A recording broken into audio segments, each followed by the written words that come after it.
आणि ते संविधानाने दिलेले आहेत.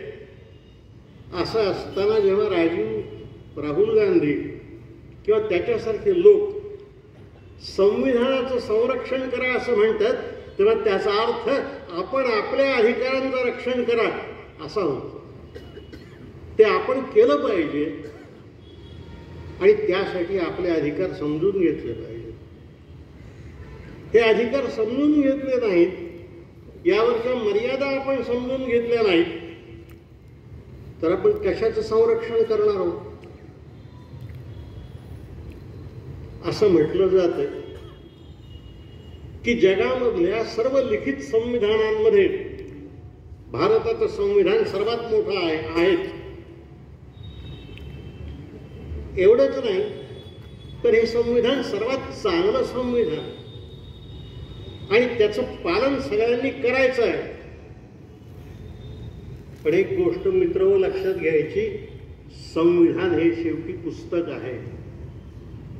संविधान हे शेवटी पुस्तक आहे आणि पुस्तकं राज्य करत नाहीत, राज्य मोदी करतात, राज्य अमित शहा करतात.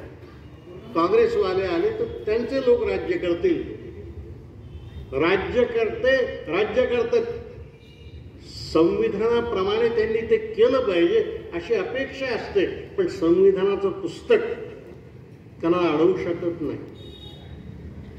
शकत नाही. 2015 मध्ये जे झालं आहे नंतर ते असा, हा करार दोघांनीही पाळायचा आहे.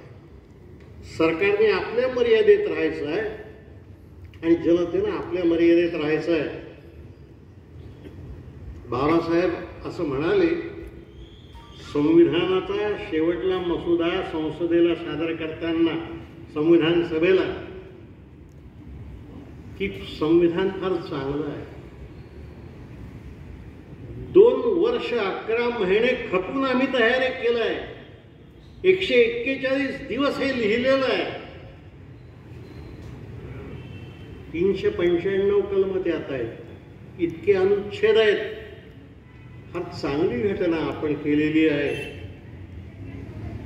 पण ही घटना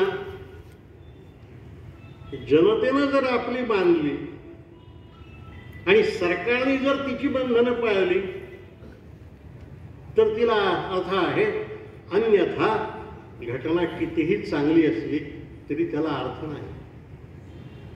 म्हणून बाबासाहेब म्हणाले, घटनेच्या मागे उभे राहा. घटनेच्या मागे उभे राहा म्हणजे घटना समजून घेऊन तिच्या मागे उभे राहा. नेहरू तेच म्हणाले संविधान सभेत, की संविधान आम्ही कशासाठी तयार केलं हे सांगणारं भाषण नेहरूंनी केलं. त्या भाषणात ते असं म्हणाले की संविधान आम्ही म्हणजे भारतीय लोकांनी या देशात लोकशाही सार्वभौम प्रजासत्ताक निर्माण करण्यासाठी आणि या देशातल्या जनतेला न्याय, स्वातंत्र्य, समता आणि बंधुता देण्यासाठी तयार करून आम्हालाच दिलेलं आहे. म्हणजे जनतेनंच तयार केलेलं संविधान जनतेला दिलेलं आहे. हे ईश्वरानं केलेलं नाही.